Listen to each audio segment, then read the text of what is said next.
was actually the Earl Warren Court was the one which Brown. Yeah, Brown versus Board in Kansas, Topeka. So that gave us Brown versus Board, and the Warren Court was one of the sources of great despair for Eisenhower, was that he had selected. He never thought. He never thought he would be. Yeah. All right, we are 1230 KCOA, and we're gonna have a conversation. Tyrone and Over DK gonna talk about the color of law, because he found this great book. He found this great book, and I want to hear about that. Oh, I just got done with that. Oh, okay. Oh, you did? Well, I haven't even read it, so you ahead of me. Well, then I'm the guy behind. I'm the guy behind. All right. I told you about it last month. I had been reading that book. Well, I'm interested in hearing what you guys have to say about the color of law. Okay. I see we got a call. Before we take the call, let's do this. Let's get our ducks in a row here and set ourselves up for some conversation. KCOH Houston, like a city, and soul, 1230. I'm gonna try this guy out there. I'm gonna go get me a cup of coffee. Hello. Yeah. Really? Thank you. What you want? A cup of coffee. Okay, yeah. Is it? Nah, Just black. I'm hold on. Oh yeah, hell, give everybody. Give everybody. Big money Paris. Never let it. I'll take a Gatorade. Yeah, that's good. Yeah, and whatever you want, then I'm fine. I'm good. I got my control over you. I'm drinking my water, man. My wife been on me. You been doing all right with your water, then your father. I said, Yeah, never let it be said we don't take care of our people here with a big budget. We do that. Man, it's good to see you, brothers. Tyrone is good. We're at KCOH Radio. Our guys are over here getting it together. We take our little break here and we talk about what we have. Coffee. My budget's a little stretched and we don't have donuts. You ready to petty cash? Emphasis on the petty. Emphasis on the petty, guys. But I got you. But I got you. We're 1230 KCOH Radio. Let me take this call. Good morning, caller. You're on with Tyrone, brother. Okay, Maurice. I'm Paris. How are you doing? Yes, sir.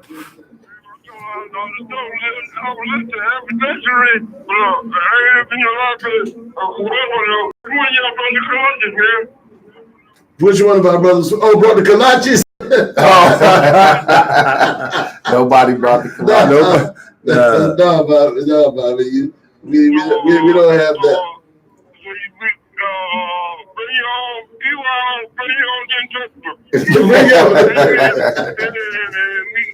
I cannot believe, my interpreter well, he didn't say you was ugly. Well, hey, man, it sound like great to me. I love it. They changing language and stuff from Greek, and they say kid pro quo and all that. Yeah. All I want to know is a popular which one of you niggas gonna grab the chicken? I can make with you, man. Leave them laughing, but you got the right philosophy. Leave them laughing. That's our man, Bobby Ray Tyrone, and we love him over here. Bobby Ray, I always like to point out to people, Bobby Ray is a former Marine. You know what? Well, they would jump all over me. Marine for life. You never a former Marine. You always a Marine. Sympathize. Yeah, quite a group of guys. I was stationed with them. It's just amazing guys. Now, guys, since we're gonna get back to Iran later, maybe, but that's okay because I want to hear. You guys have been doing some interesting things over the holidays. You've been meeting, you got conversation. Tyrone, you did a show. Tyrone is going to. We may have another new announcement about Tyrone moving around. We'll tell you. We'll share that with you at a later time. But people are tuning in to catch up with Tyrone Ervin and his crew. You had a conversation about intergenerational. I mean, About generational wealth, right? Okay. All right. And over DK, you were talking about finances and I'd like to hear some of this conversation. Color of law too. Whatever you guys want to talk about. Yeah, I also want to talk about that article that you had sent with the LA Times with the natives. The natives, yeah. The Color of Law is a wonderful book. It actually connects how the plight upon Black people was actually legal, and it lays out the ways that it was implemented into the law, especially with like public housing and things of that nature, and how it gives the history of public housing and what it was for at first and what it ended up becoming, and then the consequences, and then it teaches about redlining. But it's actually draws the narrative of how it was legal, because a lot of times, and the reason I liked it was because a lot of times you give these you'll have these discussions, but it's hard to put the legality with the atrocity. But this connects the legality of it. It shows you, like, look, this was legal. So it basically shows you the government's role in what happened. So it was something that was governmental as well. You know, when Tyrone's read the book, I just actually got it. You know, because two people mentioned the color law. So I said, let me go ahead and get this book, and I started reading it. But what I see it as, so people can really understand it. Who wants to play bones, they know about getting pencil whipped. Yeah. Okay. There you go. Yeah. And show you. And this is about getting pencil whipped. On the using the law as the instrument. Yes, using the law as the instrument. Yes. Yeah. And the thing about getting pencil whipped is, if it's done well, you don't realize why you lose all the time. Yeah. Okay, so this is what comes to my mind when I hear you guys say that. The word pianist. Remember pianist? Yes. Where you could be walking down when Jim Crow laws came into effect, black codes, they called them, right? Yes. You could be walking from one to, most of us didn't own cars anyway. You could be walking from one county into the next county, and from one town into the next town, the sheriff pulls you over and asks you where you're going, asks you if you have any people in the area. Who do you know, and where you go, whose house you headed to? Because they ask very probing questions that, right? And you answer them, and they find out, well, where do you work? You don't work? Oh, now you got a loitering charge. Yeah, or nigritude. Okay. Yeah. I know this sounds so much like ancient history, but the odd thing is, you're actually listening to a guy who grew up with that environment in small towns like Portsmouth, Virginia, large towns too, like New York City. Really? Well, stop and frisk. What is that about? Well, yeah. That's what I'm saying. There are versions of it. Yeah. Color of law, but it's legal. Stopping you is legal, and you have to. I had a partner of mine out of Detroit. His name is Mark Christini. Mark is a lawyer, and Mark did a lot of criminal cases, and he was saying to me, this is back in the 70s, he said, we live in a police state. And I thought that was an overstatement, really, but I mean, when you think about having to produce papers, you get pulled over, you carry ID for a reason, all right? And it's so they essentially, when they pull you over, they want to see your papers. That's another form of that. Now we use it for a lot of other things, but there's a lot of abuse that arises. Khalif Browder is a case. He was a 16-year-old kid stopped in Brooklyn. Someone had falsely reported that he had been in a robbery. He had not. They never ever convicted him of that, but he wound up being in jail for 2 or 3 3 years. 3 years. I used to talk about this a lot on KCOH. Yeah. And Khalif Browder died. Right? He committed suicide. Committed suicide. Yes. Okay. Yeah. That whole thing. That's how much The color of law. when it gets ugly, the police have a lot of power. Yeah. Make no mistake about that. Yeah. Unchecked. Yeah. You know? Yeah. And one more thing I really liked about the book is it gives actual scenarios, and it tells you about how, for example, how the project started, or how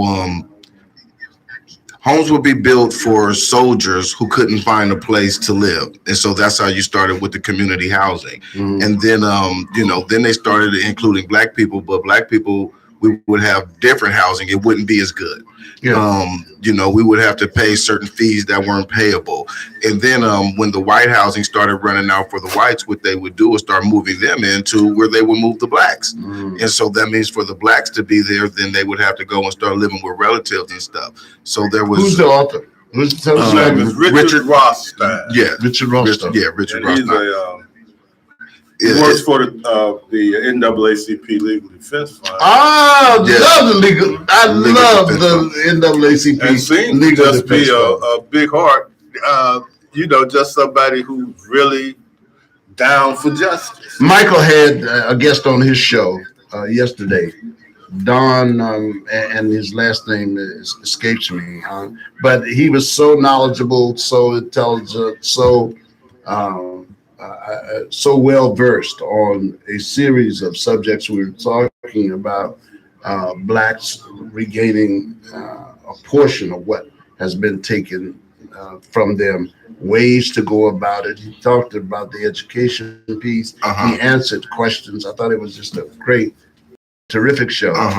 He had been to South Africa. He's been well-traveled, lived in the Bronx, lived up in New York and Brooklyn.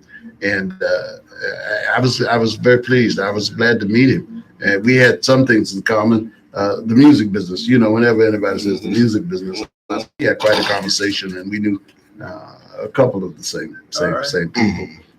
But just a man who had a great conversation yesterday, and it was about these kinds of things we're talking about.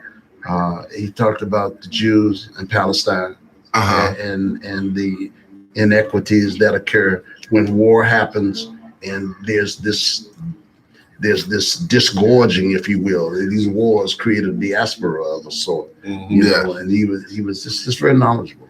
Yes, that's what I was listening to the radio yesterday, I think, and it was a different station, and they were talking about nation building. And one of the guys, he said something that to me, it just sounded very irresponsible. He says, well, after we go in and bomb these places, we shouldn't be nation building. We should, they'll never take us serious. But after we bomb them, we should just leave. And that's crazy. And there are a lot of people who think like that. Oh, a lot of them. And that's perfectly okay. And it used to be policy. You have to know that. That this whole nation building thing is relatively new. We thought, as a matter of fact, if you spoke to the old line guys, I wouldn't be surprised. Bobby Ray knows this. They would say, more than likely, I can tell you what Bobby Ray knows. He doesn't know, but he probably would have heard that. I'm a soldier. It's my job to break things and kill people. Yeah. That was the philosophy. Yeah. That's what we do. We break things and kill people. Yeah. But then what do we do when the refugees come this way? Enlightened officers like Westmoreland, beginning back in Vietnam, and others began to try to co-opt the population to make them a part of what's going on. I was really trying to remember the piece about Charlie Wilson. Lufkin. Representative out of Lufkin, yeah. Right out of Charlie Wilson's War. Yeah, that was a great movie. Yeah. And I was trying to remember it, but that they talked about it, that movie, the results that came, the things that happened as a result of not nation building. Yeah, that's right. Providing schools, of not providing hospitals. That's right. And then there was people who used to say, man, if you want to get money out of America, go to war with them. Go to war with them. We said Yeah, even that's in true. Vietnam now we are putting. They talk about how beautiful the place is now, and we are moving some jobs over there. Yeah, We're gonna to do that. Vietnam. Yeah, to Vietnam. And I never thought. Well, of course, I wasn't thinking about whether they were building there or not. I thought about me You getting were out of just there. trying to get back to I didn't Virginia. care what they did with Vietnam. I didn't care if they made a parking lot out of it. But you know, And it looked like they were trying to make a parking lot out of it. yeah. But and so that's why they would refer to us as occupying forces. Yeah. And then people started resisting that, so that finally it looked like the curtain was coming down on the Monroe Doctrine. Monroe's doctrine would not be realized, and that's the thing. We're running all over the world thinking we got something so good we should force it down people's throats. I like what You have Dick to have Gregory. this. Dick Gregory said. Dick Gregory was speaking at the University of South Carolina, and I was there to hear him say this. It was 1969, I want to say, and he said, if you have something good, you don't have to force it down people's throats. They will steal it from you. You don't have to force it on people. They'll steal it. Yeah. You know what I'm saying? And I think Americans were slow to realize that. So we went to all these places being the ugly America. Now our dollars did a lot of good. Our technology did a lot of good. Mhm. So it hasn't all been one-sided. Mhm. But some of us just can't let empire. We can't let empire go. Even now, there are people, politicians, Mhm. and people, old white guys Uh-huh. who just remember when the sun never set On the British Empire. Yeah. Those days are gone, man. They're not coming back. And And they thinking should is not have such a- been here. Right. It should not have been. So is that the book? What else? Another thing, because we may try to get Rothstein on the phone one of these Fridays. Yeah, that would Okay. be good. One of the things that he did, like I said, Tyrone has read it, and I really just started. Mhm. But one of the things that he did, what you were speaking to, was the difference between de jure and de facto law. Yeah.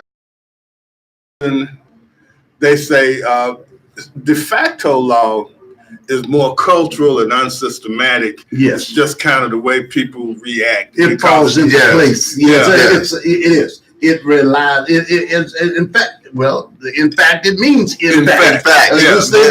This thing is illegal. Segregation was illegal in some places, but schools had a way. Neighborhoods had a way of reform, Self-segregating. with the help of other officials. Mhm. They could reform it, arrange it so that it was segregated. But he blows that up. Yeah. He said this was de jure. Yes, This was yes. by the law. By the make law. no mistake. Yes. He documented. And that's why I think it's brilliant, and it gives a lot of context to the argument of, well, this isn't literal. These are things that just may have happened. No, this is literal. This was by law, by design. Separate but equal Mhm. was a case of Plessy versus Ferguson Yeah. was a case of de jure versus de facto. And Plessy versus Ferguson, I mean the separate but equal doctrine was de jure. Yeah. That was law. Yeah. That was law. But they want to make it, because if it's not by law, Yeah. it removes the responsibility. Mm. And this is what I if I can, I know Go people ahead. don't like to be read to, but this is actually on the first page. Sure. De facto segregation, we tell ourselves, has various causes. When African Americans move into a neighborhood like Ferguson, a few racially prejudiced white families decided to leave. And then as the number of black families grew, the neighborhood deteriorated, white flight followed, real estate agents steered whites away from black neighborhood and blacks away from white ones, banks discriminated with redlining, etc. It then says all this has some truth, but it remains a small part of the truth. So these de facto things, me telling Miss Jones, well, you don't want to live over there. Right. He said that just was minor. But without the weight of the de jure, to enforce it. To enforce it. So it would have been, it would not have been these little individual actors, even though the banks are redlining, would not have had just the devastating effects on us that it has. But it remains a small part of the truth, submerged by a far more important one until the last quarter of the 20th century. Racially explicit policies of federal, state, and local governments define where whites and African Americans should live. Today's residential segregation in the North, South, Midwest, and West is not the unintended consequences of individual choices and of otherwise well-meaning law regulation, but of unhidden public policy, that explicitly segregated public policy. Every metropolitan area in the United States, the policy was so systematic and forceful that its effect endured to the present time. Without our government's purposeful imposition of racial segregation, the other causes, private prejudice, white flight, real estate steering, bank redlining, income differences, and self-segregation still would have existed, but with far less opportunity for expression. Segregation by intentional government action is not de facto. Rather, it is what courts call de jure segregation by law and public policy. And what's so important is he said, this is unhidden. Yeah, it's unhidden. And what I like too, they start in the 20s. They go all the way back to the 20s. And like I was saying earlier, it tells you about how public housing was first started. It gives you examples like the 21 rules that the housing authorities gave for people to be able to live in the public housing. And so some of the rules would be like, you can't have a child out of wedlock, no criminal record, no mental illness, no poorly behaved children. And so these are things that were legal to determine whether somebody's children are poorly behaved or not, and who's going to be the arbiter of that decision. You see, so that could just be something that was said. So these were things that were intentional. They could deny you housing for a lack of furniture or a lack of adequate furniture by law. And but see, some of this I lived through. I mean, I remember when women used to talk about. I was watching Claudine the other night, incidentally. Great movie. And I watched it with an eye towards history for the first time. When I first saw it, I just thought of it as entertainment, something to go see because Superfly wasn't at the theater. So I sat along James Earl Jones and Claudine, right? And I like the music. Make yours a happy home. I played it yesterday. I like the Curtis Mayfield soundtrack. But you notice that woman comes into that house. I used to have adult women talk about that. Talk about so-and-so was about to get cut off because a man's clothes were on the floor in her house. This would be some young woman. In the closet.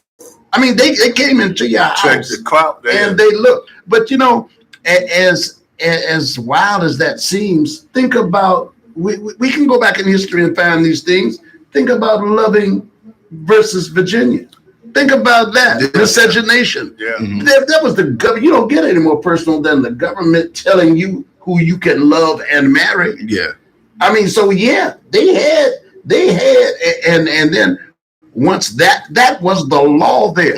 So out of that, you had less fraternization. You had that. I mean, it's social. You couldn't look at the concerts that Ray Charles refused to perform in Georgia. He was trying to affect public policy. They would do things. They would send the housing authority to look at your last house.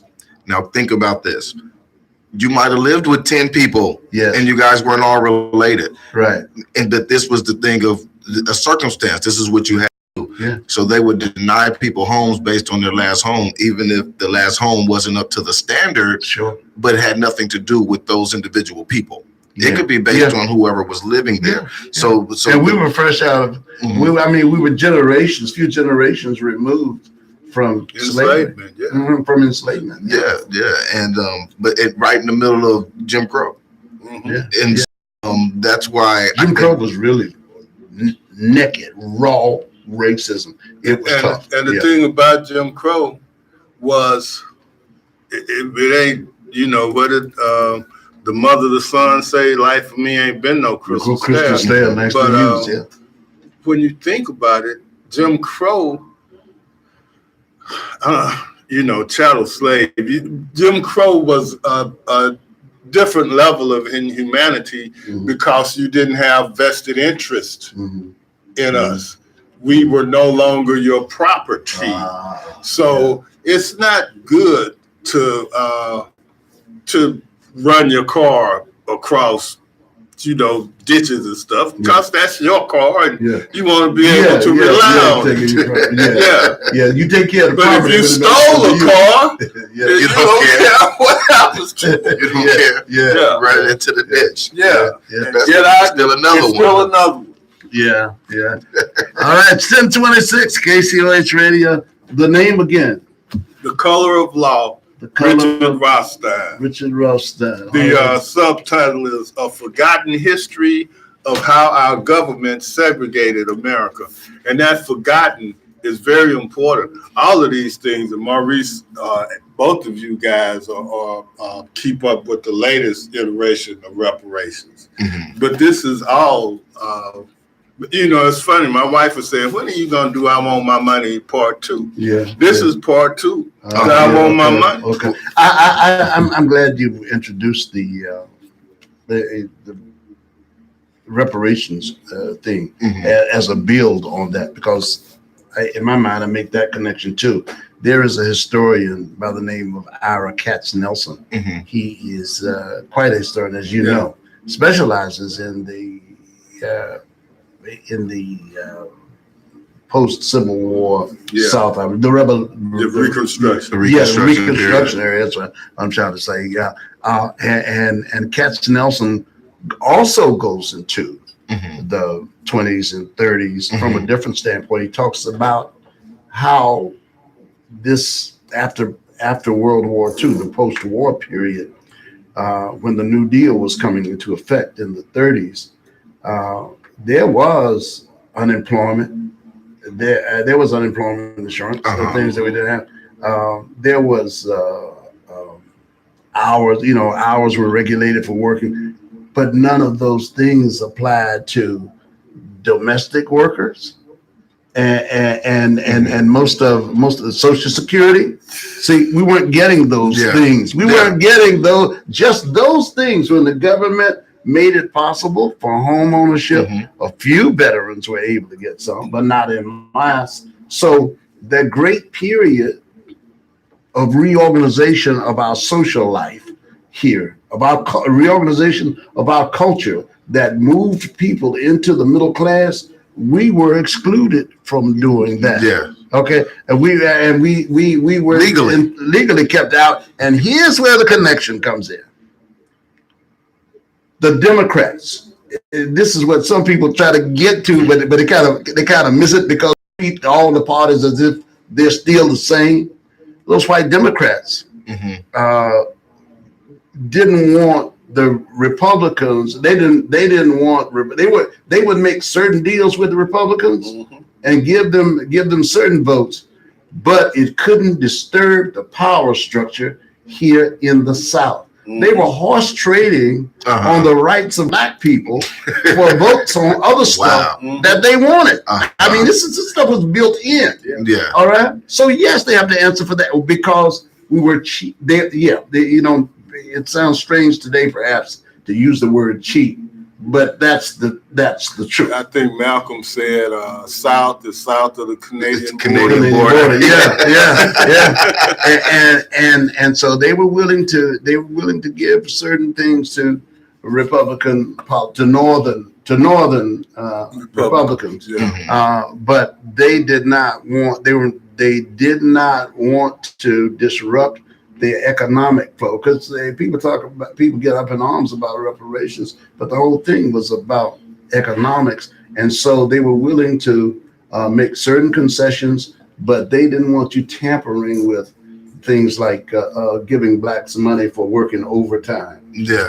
That would, it might have been the law of the land, but they didn't want it in the South, and so they fought that legislation to make sure that we didn't get that again. Domestic workers, so you didn't have workers' rights, the same rights that other people have, especially in the North. Yeah. And another piece that's so important, and I know you can speak to it out of here, and just period.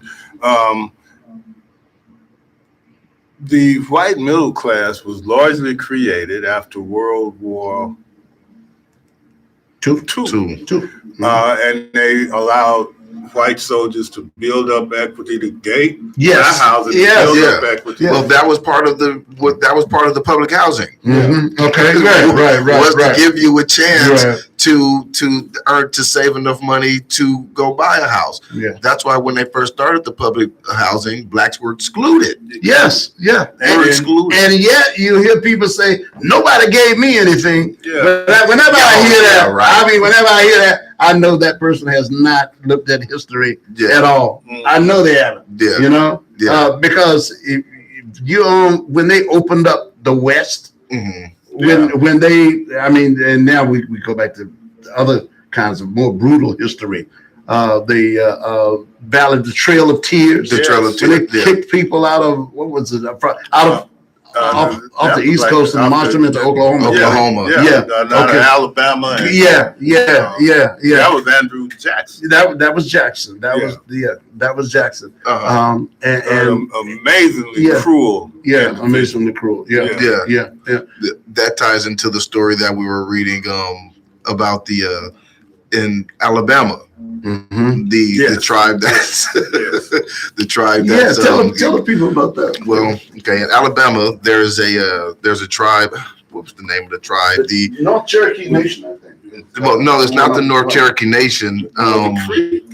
It's Chai Creek here. I'll find it right now. It's the Machis Southern Creek tribe. And so there's a tribe, and the tribe has, I think, received over $200 billion or $200 million. No, it's I don't know if it's 200 billion, but it's much more than 200 million. It's 200.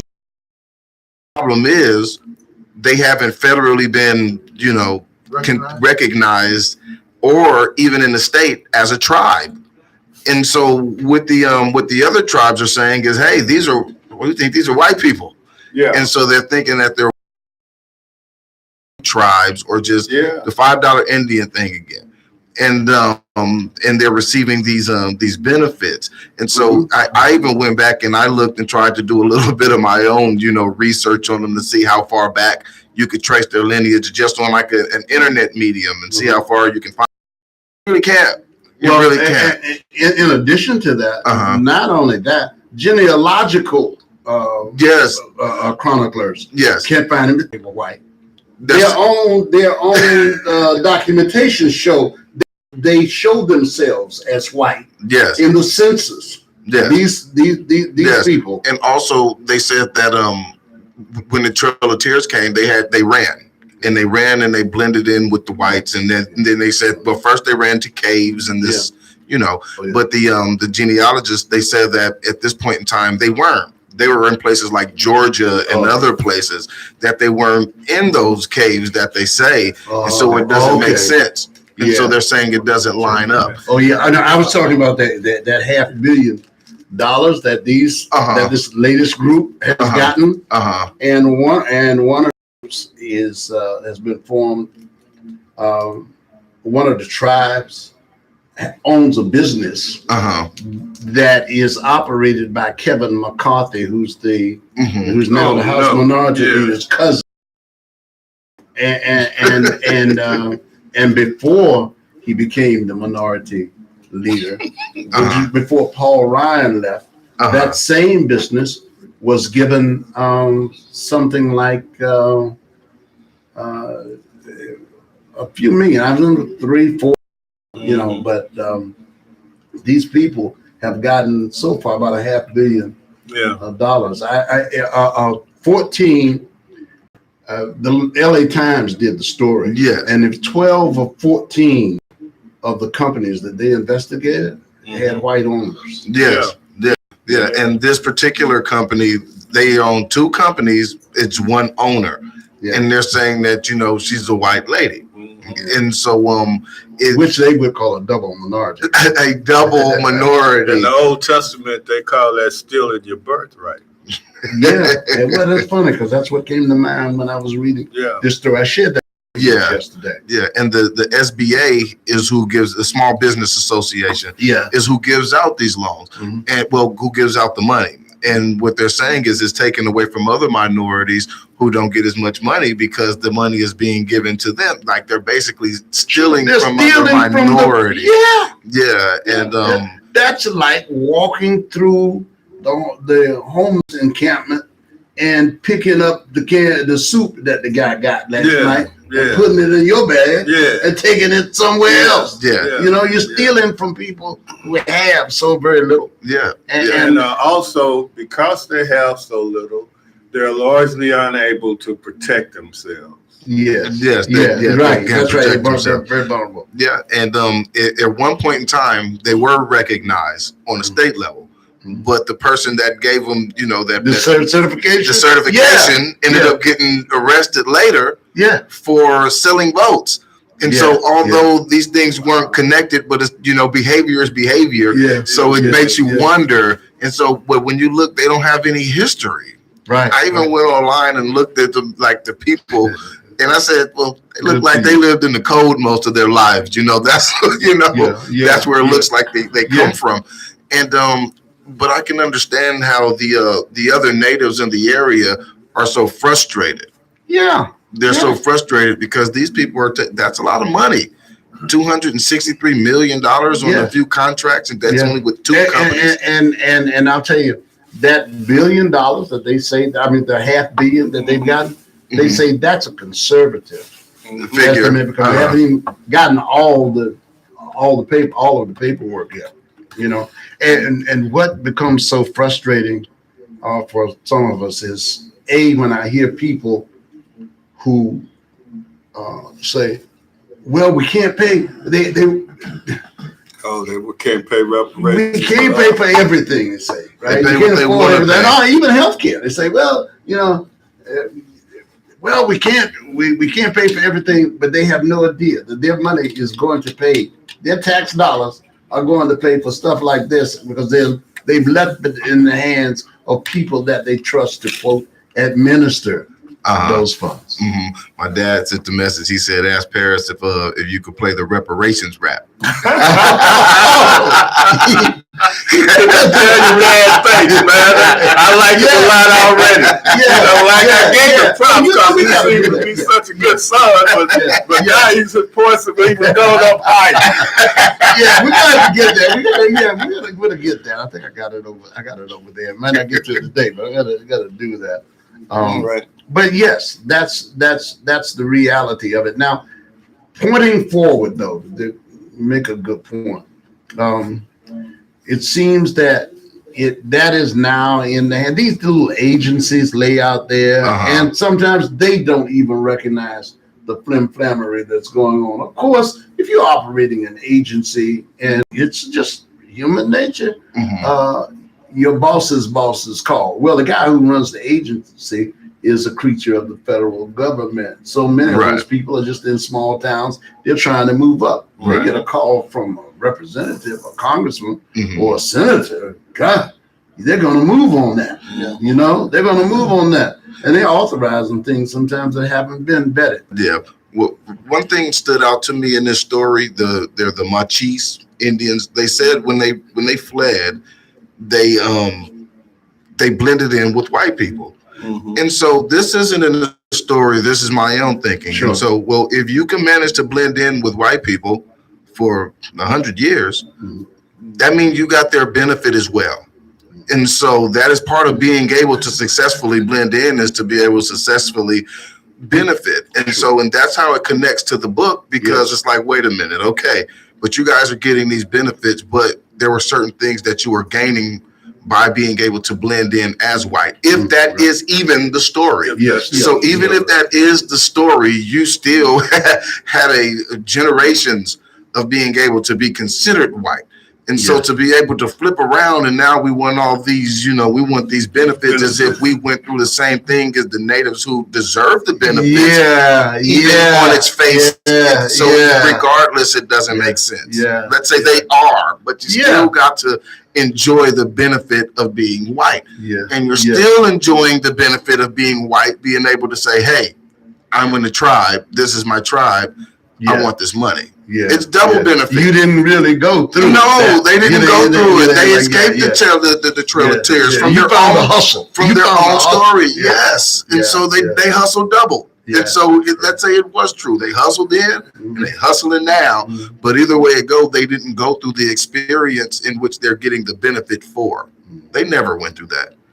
Never. And so Well, so there are, it's tough enough for the people at the bottom who are judged, and we know that we have elected officials and the people who vote for them who think that if you are poor, it is somehow a moral failing, that it's that you are having that because you are just backwards. Something is wrong with you, and they don't think about the structures that have been put in the impediments. And this piece, the reason I love this book and the documentation that he provides is because we are blamed for some things that we are systematically not responsible for. I like the book, and that's what I was going to say, something very similar. When you reflect after reading the book, there'll be times you'll be riding through a neighborhood or something, and you'll be like, why does it look like this? These people need to do this. These people need to do that. And the book gives you a simple empathy and understanding of how it got like that. So it's like, oh, wait a minute. This is how we got here. And it wasn't by accident. It was systematic and it was on purpose. And these aren't just talking points because it is documented how it was the law. So it's not just something to say. And that's why I like the book so much, because sometimes we'll rail on these topics and we'll just say these things, and a lot of it'll be feelings, hyperbole, and people will be able to say, you're just being emotional. This takes all of that away. You say, hell yeah. But this takes all of that away. It takes away the excuses. How do you I heard you when you said there's some things for which we are not at fault. I mean, that's just the truth. The difficulty comes is when you open one of those, the microphone, and you are telling the story of history, and yet you don't want to sow despair. You have to say, you didn't do this. You are what's the word? Am I saying you are? But you are responsible or accountable. You are not responsible, but you have to be accountable to yourself. To yourself. So you got to work out. But then not let it stay that way. But then we have Maurice. You're going to say something? Well, I agree with you. I take it a little bit further because when you just look at the cause, like you say, it wasn't our fault. It was imposed upon us. But I think that you have to take into account that we do have agency. We can clean up our communities. We can change things. Ever so slight by our own actions. It doesn't let you off the hook. One of the things that happens, and I like that point, because of agency, and it's about mindset. I think one of the most destructive things that has happened as a result of these kinds of policies is a sense of hopelessness that is created in people, and them accepting the larger definitions that has been perpetrated upon them. But it's like if it's a party at your house when everybody that screwed it up leaves, you have to clean it up. And we have had to clean up things that even you didn't mess up. even when you didn't mess them up. We didn't even throw the party. It was just at our house. Yeah, it was just at our house. But you do still have to clean it. Yeah. You do still have to clean, and that's the now. Some of us go to another extreme. It is this meaning well. Mm-hmm. Some of us blame ourselves for or we blame our brothers and sisters for things. Mm-hmm. I mean, there's some things that you had no you didn't have control over those things. So we'll say, well, the trouble with black people is black people do this or that. Yeah. But you don't acknowledge that pathology was instilled in them just as certainly as a person was giving you a flu shot. You've been injected. You've been injected with certain things, denied certain things. Yeah. And you still, even out of that, you say, okay, I was denied this. Now you got to encourage that same person to overcome that. Yeah. Do you remember the scene in 12 Years a Slave, the latest deal with the young sister, the beautiful? Yeah, I love that movie. Ghanaian Lupita. Yeah, I don't remember what she's. Yeah, Nyong'o. Yeah. When her character says, she some kind of way gets the end of a bar of soap, and she wants to shower, and she has not been allowed to shower. And if you're the person keeping her from showering and not having soap, should you talk about how bad she stinks? And that's kind of the things that when we were in chattel, because chattel was, you were the only way you were supposed to get out of chattel slavery was to die your way out. And the fact that we have still run away, we have still fought. And the physical was ultimately a way to get to the mental, because the mindset is what you want to change. So the things you do to a body is supposed to go to establish a submissive, accepting mindset. Yes. We talked about terrorism. That's what terrorism is. That's what terrorism is. Yeah, I use terrorism in my dissertation liberally. Because that's what it is. Put you in fear. And we were talking about this show, the Stockholm Syndrome. The Stockholm Syndrome, that's right. When you identify with the captor. To be unpredictable, so that the person in charge is always unpredictable. You curry favor with them, and you don't know when they're going to turn on you. Yeah. Because you are dependent on them. You want them to lie to you. So you do not want to displease them. And then when they are on their A game, and the people we're talking about certainly were, when they're on their A game, they explode on you for no reason at all, to keep you off balance. They break you away from other people. And all of these things are done. These things are learned behaviors. And I wanted to say something to what Maurice was saying about agency. I do think agency is very important. I always say you have to watch out for someone who can only give you all problems and no solutions. No solutions. And so if somebody could talk and only tell you problems, and they're intelligent enough to articulate the problems to a T, somewhere along the line you have to think of a solution. And so now we have a lot of people that just like to peddle problems to keep people in the same place as well. And so that's dangerous as well. I from the book I learned that if you understand something and you can see it coming, then you know how to fight against it as well. And so you can see things written in legislation, and if they're going to come around to end up hurting you. And these were some of the legislations were subtle. And people didn't always know that this is about to run me over like a Mack truck. And so when you start learning about those small intricacies and stuff, then you read legislation a little bit different. You say, well, in 10 years this is going to be terrible. But we have to see the way it's structured in the first place to understand. And the public policy piece, man, just blows away this I ain't gonna vote. I ain't great for none of them. This, the things about it is that public policy, people, why do we even need the government? And, perhaps, but public policy are the things, for instance, when he talks in here about black XGIs not even applying for the home supplements. Yeah. That didn't mean they didn't want them. They just They couldn't just knew there was no way in the hell that they were going to get them.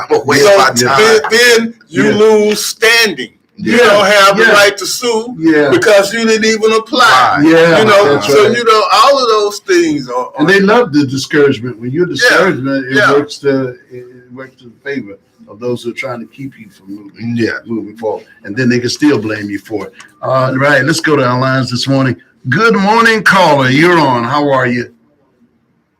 Hey, good morning. Is this Mr. Eley? How you doing, sir? I'm blessed. How are you, sir? I'm here with Tyrone, Ervin, Obadiah Kamal, and my man Maurice of one name. Maurice is so good. Maurice is so good. We just he only needs one name. What's going on, buddy? Hey, this is Grayland City. I'm calling from wonderful California. Oh, man, I haven't heard from you in a while. How you doing, money?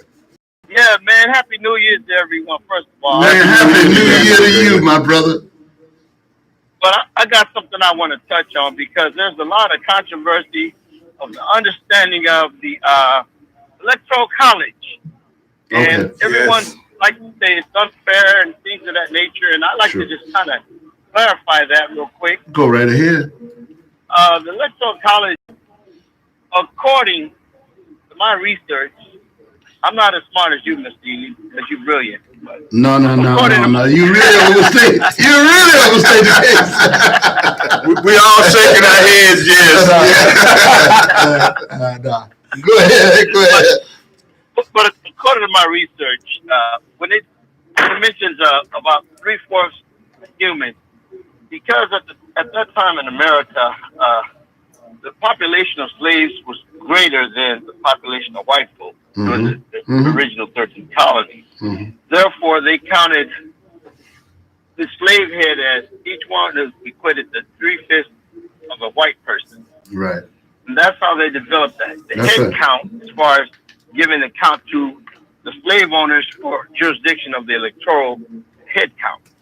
Now, that being said, if you look in history, there's never really been an election determined off of the fact of popular vote. The popular vote is completely and has always been irrelevant to the selection of a president. Here's the reason why, because we really don't have a pure democracy. And a pure democracy has shown globally to be deadly. Just like Adolf Hitler, he was the result of a pure democracy of popularism. Everyone was popularized him, but he was a dangerous man. But at the same time, he was the majority of the society's vote. So we could do, if you go through history, Mussolini and everyone who was elected by a popularized situation was a dangerous person.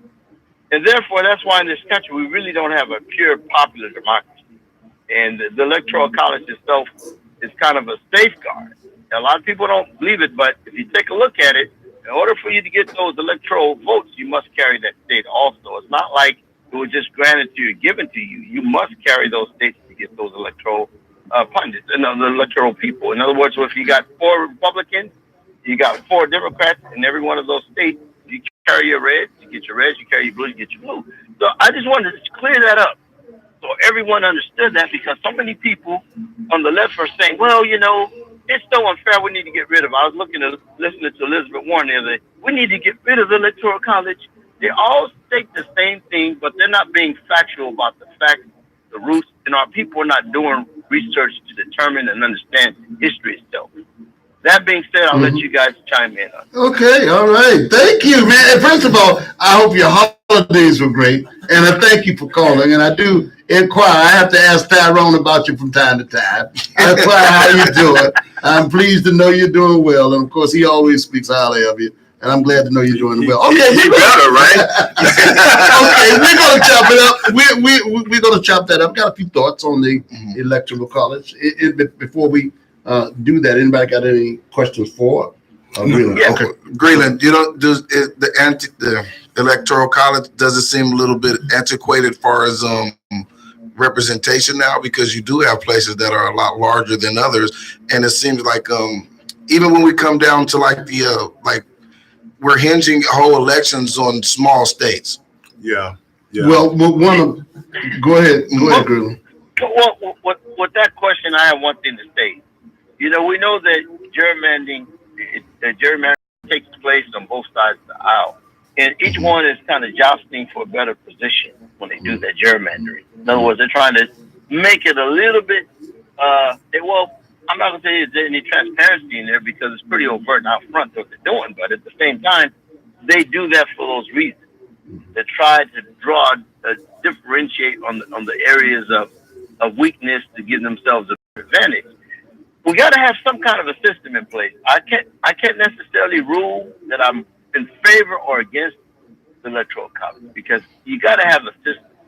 As far as what the next one, it's just like the healthcare system. We know that our healthcare system is broken, but as far as the next thing to correct it, we don't know that yet. No one is really zeroed in on it. Listen, it came out of necessity when we were an agrarian country, and what you didn't want is you had a large concentration of people it was designed so that we wouldn't have the tyranny of the majority, and then that starting to look like it might be the tyranny of the minority. Because look, the slave holders, the people who had enslaved people, wanted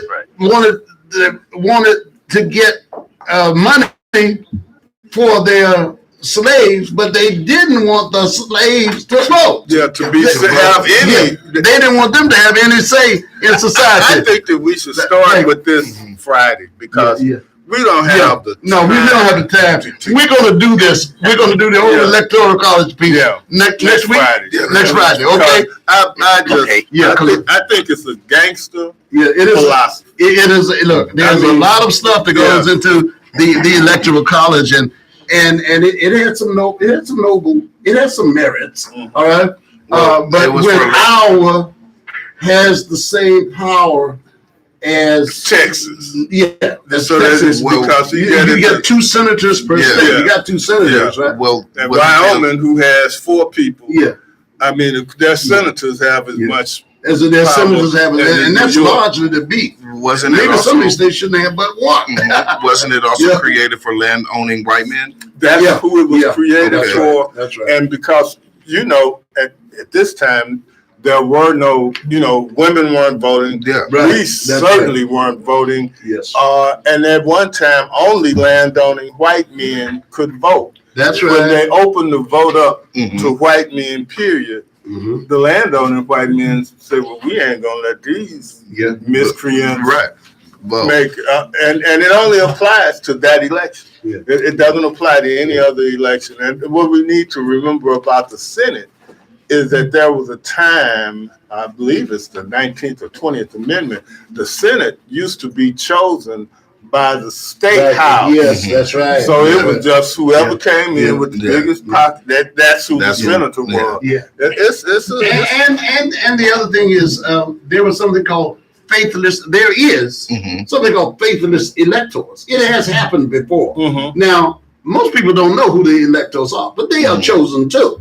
When I taught at Langston University in Oklahoma, I gave my government class, because American government is one of the classes that I taught. They had to find the electors and write letters to them. Wow. And do you know, for those electors start receiving those letters, they called the provost. There's something else. I got called it. What did the provost want to see me for?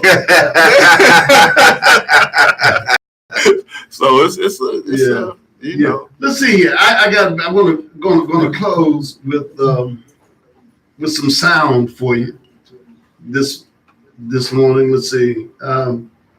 We talked about the Iran war, and I wanted you to hear what President Trump said in 2011.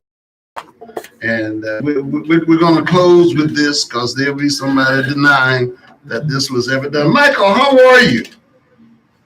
Oh, I'm good. What was the last name of your guest yesterday, Michael? Oh, I was talking Schlossberg. Schlossberg. He lives here in Houston. Yeah. He's just an amazing guy. That was just a great show. I thought all throughout the day yesterday. That was terrific. Well, I'm still not parasailing. Yeah, well, I'm not even. Let me ask something. Are the shows kept on an archive, or KCOA shows kept on an archive? I am not parasailing. I'm not trying to. Okay. Yeah, sometimes we have technical glitches, but we try. Okay. Yeah. Because that's just one of those shows that it sounds like people should have. That was anybody who watched that show yesterday. It was a good show. He was knowledgeable. He was well informed. He wasn't being polemic. He was no Michael Harris. I mean, it just had great information. And you brought it out. And you brought it out of him. And you brought it out. You brought a relationship to it between him and the listeners. And I was listening to the woman who called. And she had got knocked off when Guinevere called, and she called back. And she too, and several of the callers just brought good information to it. I heard Ray yesterday. I thought it was a good exchange between Ray and you guys were talking about our elected representatives, and Schlossberg made some suggestions about how we could get things done. And Ray said, well, I've tried some of those things. Yeah. And Ray was reaching out. So I love that. Look, guys, I'm going over here. It's just when I get with you three, never enough time. But thank you so much. Bring them in early. Yeah, I can. Well, see, that means me coming to work early.